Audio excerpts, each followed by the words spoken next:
nessa manhã cumprimentá-los com a paz de nosso Senhor Jesus Cristo. Dizer uma alegria para nós, mais uma vez, estarmos juntos para refletirmos acerca da palavra de Deus. Nesse trimestre estamos estudando sobre o ministério paulino, suas viagens missionárias e tudo aquilo que ele deixou para nós como um legado de fé e experiência com Deus. Hoje nós vamos estudar sobre a coragem do apóstolo Paulo diante da morte. Coragem do apóstolo Paulo diante da morte. Mas antes, eu gostaria de te pedir, se você ainda não é inscrito no nosso canal, que você se inscrevesse, para que assim nós pudéssemos ter oportunidade de estarmos outras vezes juntos para a glória do Senhor. Evidentemente que nesse processo, vamos, se tivermos a oportunidade de termos um reencontro, que seja ele para a glória do Senhor. Estamos falando aqui da Igreja Assembleia de Deus Baixo Guandu, e hoje vamos meditar um pouco, na lição número 12, desse trimestre. O texto bíblico, a leitura bíblica a ser meditada, encontra-se no livro de Atos dos Apóstolos, no capítulo 21, versos 7 e 15, que diz o seguinte: E nós, concluída a navegação de Tiro, viemos a Ptolomaida, e havendo saudado os irmãos, ficamos com eles um dia. No dia seguinte, partindo dali Paulo, e nós que com ele estávamos, chegamos a Cesareia. E entrando em casa de Filipe, evangelista, que um dos 7, ficamos com ele. Tinha este 4 filhas donzelas que profetizavam. E demorando-nos ali por muitos dias, chegou da Judéia um profeta, por nome Ágabo, e vindo ter conosco, tomou a cinta de Paulo, e ligando-se aos seus próprios pés e mãos, disse: Isto diz o Espírito Santo: assim ligarão os judeus em Jerusalém o varão de quem é este cinto, e o entregarão nas mãos dos gentios. E ouvindo nós isso, rogamos-lhe, tanto nós como os que eram daquele lugar, que não subisse a Jerusalém. Mas Paulo respondeu: Que fazeis vós, chorando e magoando-me o coração? Porque eu estou pronto, não só a ser ligado, mas ainda a morrer em Jerusalém pelo nome do Senhor Jesus. E como não podíamos convencê-lo, nós nos aquietamos, dizendo: faça-se a vontade do Senhor. Depois daqueles dias, havendo feito os nossos preparativos, subimos a Jerusalém.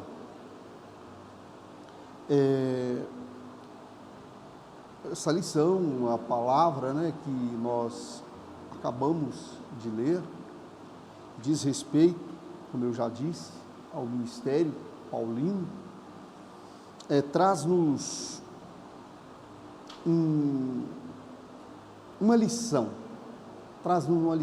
muito interessante e serve, sem dúvida alguma, para fortalecer a nossa fé e a nossa convicção diante da palavra de Deus, correto? Eu quero, para que você entenda melhor de que estamos falando, eu quero te levar, em primeiro lugar, a refletir numa passagem bíblica, quando o Senhor Jesus, após ser questionado pelos seus discípulos, que o pedia para que ele ensinasse eles a orarem. Então o Senhor passou a ensiná-los uma forma correta de orar a Deus. A oração, nós sabemos, que não é um monólogo, mas é um diálogo do ser humano, entre o ser humano e Deus, é uma forma de se dirigir ao Todo-Poderoso. E o Senhor os ensinou da seguinte forma: Pai nosso que estais nos céus, santificado seja o vosso nome, venha a nós o teu reino e seja feita a tua vontade, assim na terra como nos céus.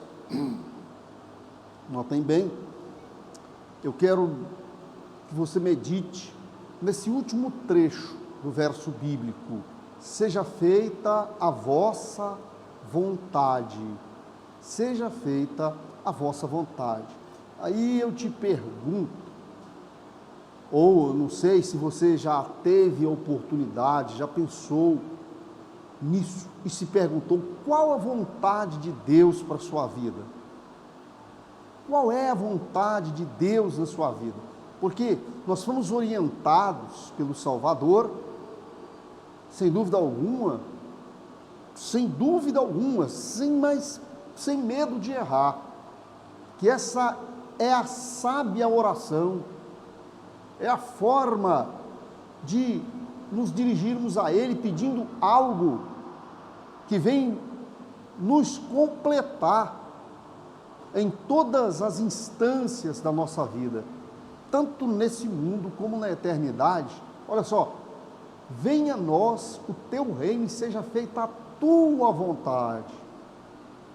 É óbvio que o que Deus tem preparado para nós é algo que está muito além do nosso entendimento, da nossa capacidade de compreender. Portanto, a vontade de Deus, eu só tenho a dizer, é maravilhoso, é tudo de bom que o ser humano precisa alcançar.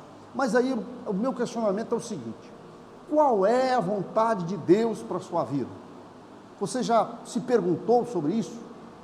Você que está me acompanhando através desse vídeo, qual a vontade de Deus para a sua vida? Nós aprendemos que Paulo, na sua conversão, na estrada de Damasco, quando ele logrou encontrar-se com Jesus, seu objetivo em Damasco era prender os crentes, açoitá-los, mas ele ali se encontra com Jesus na estrada e ocorre o quê? Ocorre a sua conversão definitiva.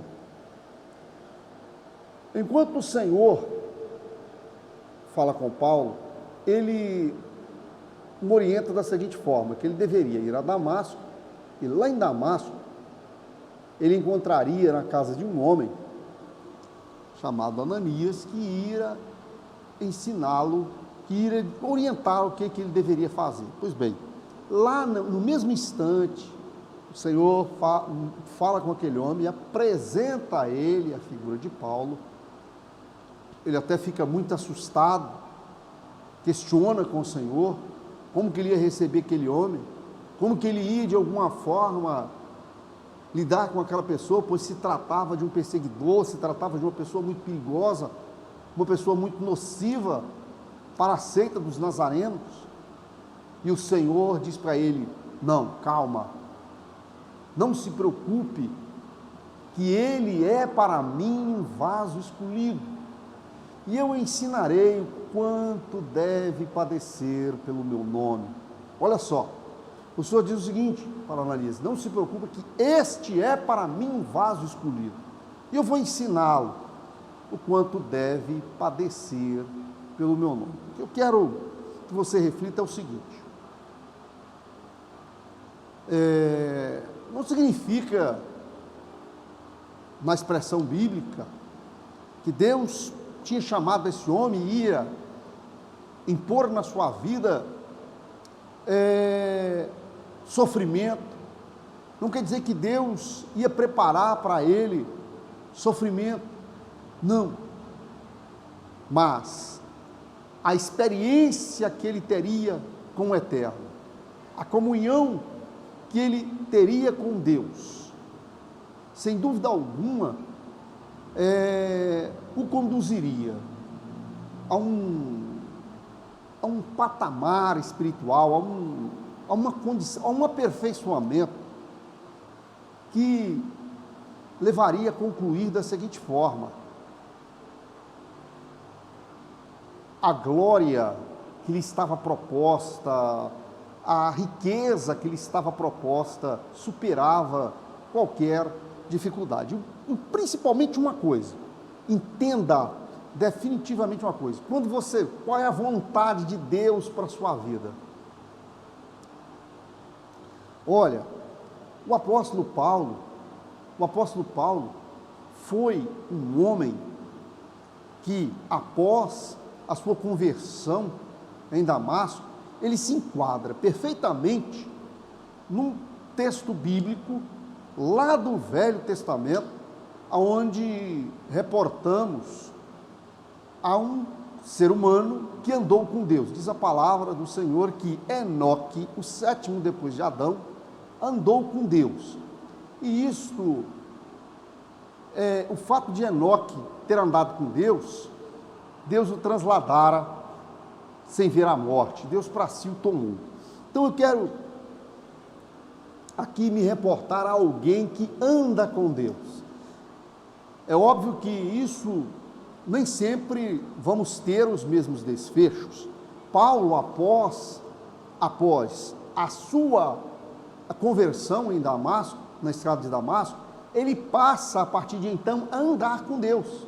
E a consequência de quem anda com Deus, com Ele tem comunhão e faz a sua obra, a consequência dessa pessoa é ser odiado por Satanás, ser odiado pelo mundo, ser perseguido no presente século. Pois o próprio Yeshua, ensinando os seus discípulos, ele diz o seguinte, que eles o perseguiam e iriam perseguir aqueles que fizesse a sua vontade, que seguisse os seus caminhos. Notem bem que o apóstolo Paulo, nessa expressão, quando Deus diz, eu ensinarei o quanto deve padecer pelo meu nome, isso quer dizer, o Senhor estava noticiando que Paulo seria alguém, nada mais, nada menos de um instrumento nas mãos de Deus, alguém que compreenderia a vontade de Deus e se entregaria de corpo e alma para servir o Senhor. E a consequência na vida de alguém que serve a Deus de uma forma íntegra é sofrer perseguição, correto? O próprio doutrinador, o comentarista dessa lição, ele fala, nas primeiras lições desse estudo, vemos que por meio da resposta divina a Ananias, nosso Senhor diz que Paulo haveria de padecer pelo seu nome, lá em Atos capítulo 9, verso 15, correto? Então, o padecimento, veja bem, entenda, eu quero que você entenda as Escrituras, não é porque Paulo, eu mostrarei o quanto deve padecer pelo meu nome, lá em Atos 9, verso 15, isso não quer dizer que Paulo, Deus estivesse como se eu vou vingar dele de alguma coisa, não é isso, é porque o mostrarei, porque esse o mostrar quer dizer, Paulo alcançaria uma libertação, alcançaria uma comunhão com Deus, se tornaria um instrumento nas mãos de Deus, e a consequência, quando a glória, quando a presença de Deus está na vida de alguém, ele sofre perseguição. Ou vocês nunca viram na Sagrada Escritura que ninguém joga pedra em uma árvore que não tem frutos? Agora, se a árvore tem frutos, e bons frutos, a tendência é de se jogar pedra nela, correto? E isso é o que aconteceu com Paulo. Na história, nós vamos ver que ele vai de Mileto a Tiro. Paulo tomou uma embarcação que ia de Mileto para Tiro, e sua despedida em Mileto foi muito especial, quando o apóstolo decidiu em seu coração que deveria ouvir a voz do Espírito e partir. Quer dizer, nessa caminhada, nós verificamos que ele encontrou com Ágabo. Nós vimos ali, acabamos de ler no texto áudio, e este pegou seu cinto, e atou a si mesmo, e assim farão os judeus com o dono desse cinto em Jerusalém.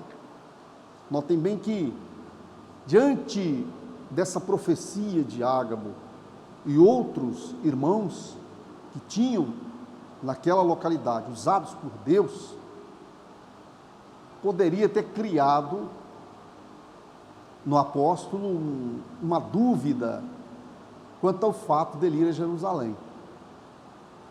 Agora é interessante, eu disse para vocês nessa manhã um fato que se deve levar em conta a questão de alguém que faz a vontade de Deus, alguém que está na sua direção, alguém que é um instrumento nas mãos do Senhor. Esta pessoa, sem dúvida alguma, primeiro, porque Deus é fiel, e Deus prometeu nas suas palavras que Ele voltaria para os seus discípulos. O sacrifício do Calvário, o sacrifício de Cristo foi algo para resgatar a nossa comunhão com Deus. E uma das coisas que compreende, está contida na comunhão com Deus, é exatamente Deus vir e habitar no homem. E se o Espírito, assim como ele veio sobre aqueles 120 discípulos que estavam reunidos no cenáculo na festa do Shavuot, também conhecida como Pentecostes, das primícias, ele também veio sobre a vida de Paulo. E Paulo, ele tinha uma comunhão com o Espírito de Deus, ou seja, uma comunhão com Deus através do seu Espírito. Notem bem que os irmãos, eles, naquele encontro, diante da revelação, diante da expectativa, daquilo que aguardava Paulo em Jerusalém, os irmãos não só o advertiram acerca do que havia de acontecer em Jerusalém, como também até disseram para ele que ele nem devia ir a Jerusalém. Então isso poderia ter confundido a sua mente, mas ele ouvia uma voz interior, alguém que falava lá na divisão da sua alma e do seu espírito, além das juntas e das medulas. Lá ele ouvia a voz do Espírito, porque considerando que o Senhor outrora disse para ele que assim como ele tinha que ir a Jerusalém, o Senhor, ele estava indo a Jerusalém obedecendo uma ordem de Deus. E nós vamos ver mais adiante que da mesma forma o Senhor vai falar o seguinte, que assim como ele testificou, que assim como Paulo testificou do Senhor em Jerusalém, ele iria testificar também em Roma, onde ele finalmente seria martirizado, correto? E é nesse íntere que eu quero que você reflita que a vontade de Deus, não na minha vida, na sua, não significa que não tenhamos que passar por sofrimentos, que não tenhamos que passar por momentos de lágrimas, por momentos de aflição. Deus, na vida deste homem, este homem é usado pelo Senhor entre os gentios, e de repente ele é orientado para ir a Jerusalém. Os profetas de Deus diz a ele que ele vai sofrer perseguição em Jerusalém, mas o Espírito de Deus estava na vida dele, ele ouvia a voz do Espírito na sua alma, o fogo de Deus ardia no seu coração, e então ele finalmente diz aos seus filhos na fé, aquilo ali na verdade era um clima de muita tristeza, e também da presença de Deus, havia ali um bálsamo, uma unção especial que descia naquele lugar, porque eles pararam para orar com ele, por ele, correto? eles pararam para orar por ele, com ele, e Paulo antes já tinha dito que eles não viriam mais o seu rosto, naquele clima de despedida, e por fim ele diz: por que fazeis isso entristecendo? Estou disposto não só a sofrer, não só a padecer, mas até a ser morto por Jesus em Jerusalém. Correto? Paulo passa por Cesareia. Lá em Cesareia, ele encontra com Filipe, um dos sete quem? Os diáconos. Se reporta àqueles escolhidos para a função de diácono. Esse Filipe evangelista é aquele que abordou o eunuco de Candace e o batizou, correto? Ele tinha quatro filhas donzelas profetisas, e ali ele ficou hospedado por bastante dias naquele local em Cesareia. E finalmente, nós vamos ver aqui a coragem para enfrentar as ameaças de morte, né? Coragem do apóstolo pela voz do Espírito. Quer dizer, a coragem dele vinha de Deus. Porque quando uma pessoa está diante do Senhor, esse convívio, né? Esse convívio com o eterno Deus, que é, na verdade, uma realidade. Não é para muitos que muitos imaginam que tratar-se de um Deus que está tão distante do ser humano. Eu costumo dizer que a distância de Deus para nós, ela não é medida em pés polegadas, ela não é medida em centímetros, não é medida em nenhum sistema de medida conhecido. A distância de Deus é uma distância em justiça, em santidade, em perfeição, entendeu? Só que a sua misericórdia, o seu amor é tão grande que ele elimina essa distância, de acordo, evidentemente, com a sua vontade, cumprida na vida de alguns, como efetivamente se cumpria na vida desse apóstolo, entendeu? Nós vemos que, e não obstante o seu passado, né, o seu passado terrível, Deus o transformou, eliminou a distância que existia entre ele e Paulo, e agora Deus tem uma unidade, Deus é uma unidade com Paulo, porque aqueles que perseguiam Paulo, aqueles que se opunham a Paulo, na verdade não estavam se opondo a Paulo, estavam se opondo a Deus, que estava presente na vida dele. Ele ouvia a voz do Espírito e estava, portanto, disposto a encarar tudo aquilo, né? É o que nós vemos aqui no segundo ponto, né? Coragem para enfrentar as ameaças de morte. Só é possível ter essa coragem, ter um bom ânimo, quando você se sente que está efetivamente na direção do Espírito de Deus, na direção de Deus. Quando alguém está na direção de Deus, quanto à realização de alguma coisa, ele, sem dúvida alguma, é resolvido, é determinado e está disposto a superar todas as dificuldades que os inimigos, os adversários venham lhe propor, correto? O apóstolo de Cesareia, ele segue para Jerusalém. Em Jerusalém ele encontra com os principais da igreja, né? Os anciãos, dentre eles, lá nós vamos encontrar Tiago, irmão do Senhor, e ele permanece lá alguns tempo. No segundo dia que ele chega a Jerusalém, ele já é noticiado pelos irmãos quanto à perseguição dos judeus, as más notícias que chegavam dele, do seu trabalho que era feito entre os gentios. Agora é interessante que Paulo, quando ele chega a Jerusalém, ele começa a dar um relatório, do seu trabalho missionário, né?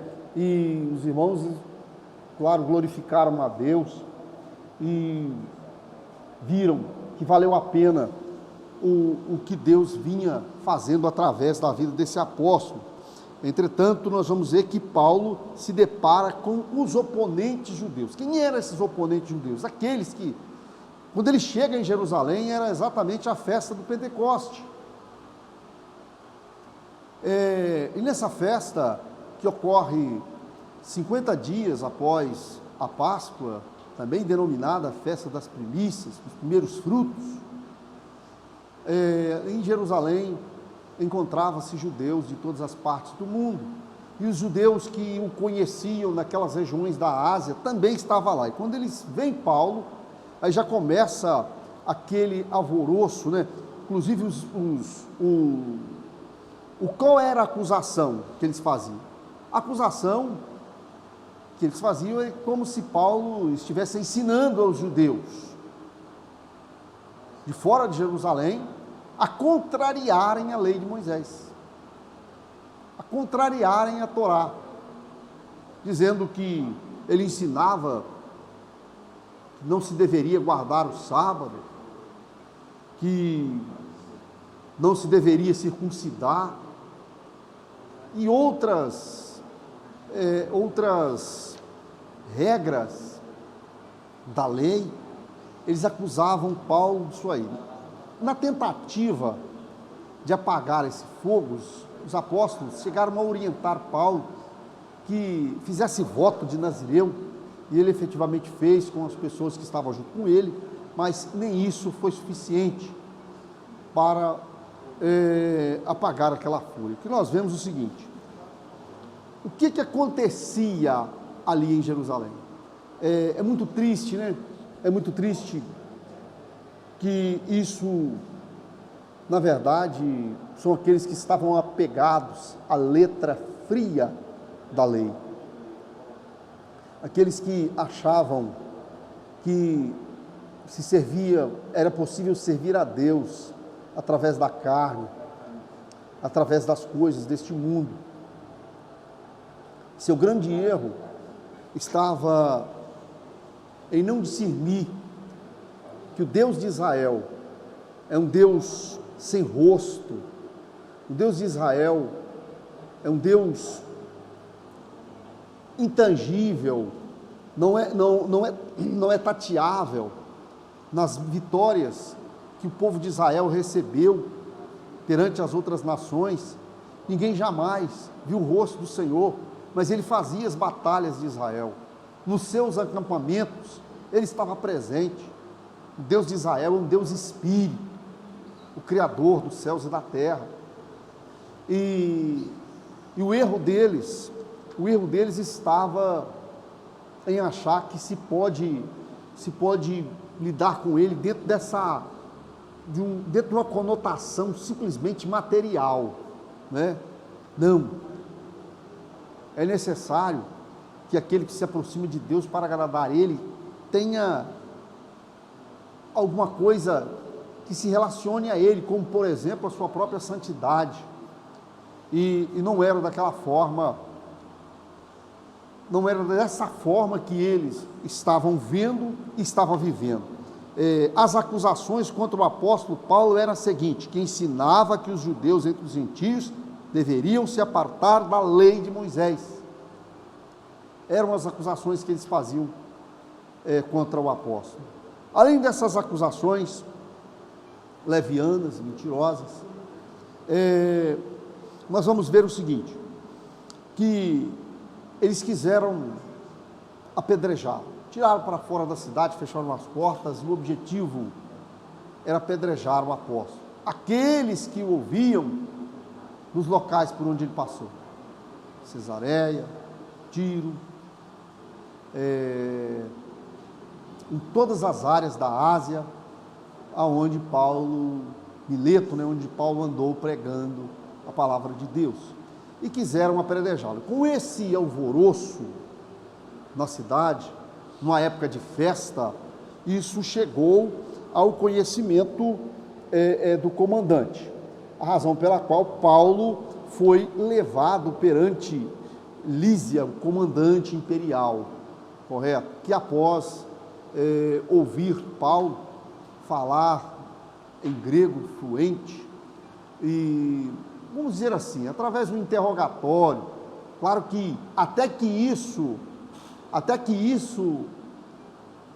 ocorresse, até que Lísias tomasse conhecimento de quem efetivamente era Paulo, esse já havia sofrido muito, açoites, a sua roupa e o seu corpo já estava banhado de sangue, das chicotadas, mas, e ele pensando que aquilo fosse um determinado criminoso que eles estavam atrás, mas daqui a pouco ele vê que não é nada daquilo, e o que se estava discutindo ali era algo relacionado à religião paulina. E dali nós sabemos que Paulo vai chegar até Roma, e a sua caminhada nessa trilha de momentos bons, marcados pela comunhão, pela alegria, pela certeza de estar fazendo a vontade de Deus, e ao mesmo tempo marcada pelo sofrimento, né? Uma verdadeira saga, sofrimento impetrado por aqueles que não compreendiam verdadeiramente quem é o Deus de Israel, não conhecia. Nós vemos aí, eis a razão de o apóstolo padecer pelo nome de Jesus, proclamar o evangelho para as pessoas que o odiassem. Às vezes, aqueles que tomam a decisão de fazer a obra de Deus de forma definitiva, padecem as mesmas perseguições. Eu quero, para concluir, quero te dizer o seguinte, olha, a atitude de sofrer pelo nome de Jesus tem sido abandonada nos tempos modernos. A atitude de sofrer pelo nome de Jesus tem sido abandonada nos tempos modernos. A visão que Paulo tinha da missão evangelizadora o fazia enfrentar toda e qualquer oposição e sofrimento. O apóstolo podia dizer, porque a nossa leve e momentânea tribulação produz para nós um peso eterno de glória, muito excelente, conforme está lá em 2 Coríntios, capítulo 4, verso 14. Portanto, isso aí, você possa compreender que a vida não é aqui. O que nós vivemos através do corpo é um simples tempo em que podemos dizer para Deus o que efetivamente queremos, quando podemos dizer para Ele através das nossas obras, através das nossas ações, através do nosso ir e do nosso vir. Já disse isso outras vezes, e para mim não é repetitivo dizer que, por se falar em vida, essa vida que você a conhece, que você vive, que você está inserido nela e deseja, o seu desejo com certeza é que ela nunca acabasse, que ela nunca chegasse ao fim, mas nós sabemos que dentro da normalidade, eu não quero aqui reportar-me aos casos excepcionais, dentro da normalidade, ela tem um início, um curso e um fim que termina normalmente na intervenção do tempo, Isso nós chamamos de vida, só que essa vida, na verdade, ela não passa de um sonho, mas é nesse sonho que nós nos preparamos, ou temos a oportunidade de nos preparar para a verdadeira vida que há de surgir quando o sonho acabar. Portanto, só alcançarão a verdadeira vida aqueles que se prepararam nessa vida que para mim não passa de um sonho, que você possa refletir sobre isso aí e que fazer a obra de Deus, servir a Deus, nem sempre é sinônimo de mordomia, de berços esplêndidos. Fazer a obra de Deus às vezes importa em sofrimento, em desistência de muitas coisas. Muitas das vezes você deixa de viver algumas coisas, porque quem quiser viver a vida perde a verdadeira vida. Quem quiser viver a vida, essa vida que eu chamei de sonho, ele vive essa vida, mas ele perde a verdadeira vida. Então quer dizer, servir a Deus importa em muitas renúncias. Que você possa compreender isso nessa manhã e aplicar isso na sua vida, e eu tenho certeza que será uma bênção para você. Quero estar te convidando nesse instante para logo mais à noite estarmos juntos aqui num grande culto de adoração a Deus. Hoje um culto dirigido pelos jovens da Igreja Assembleia de Deus Baixo Manduca da sede. Venha estar conosco também, venha estar conosco à noite, eu tenho certeza que Deus tem uma bênção para você. Os louvores, a mensagem, as orações, Deus tem algo para você. Que Deus te abençoe, muito obrigado por estar conosco até agora. Fique na paz do Senhor Jesus.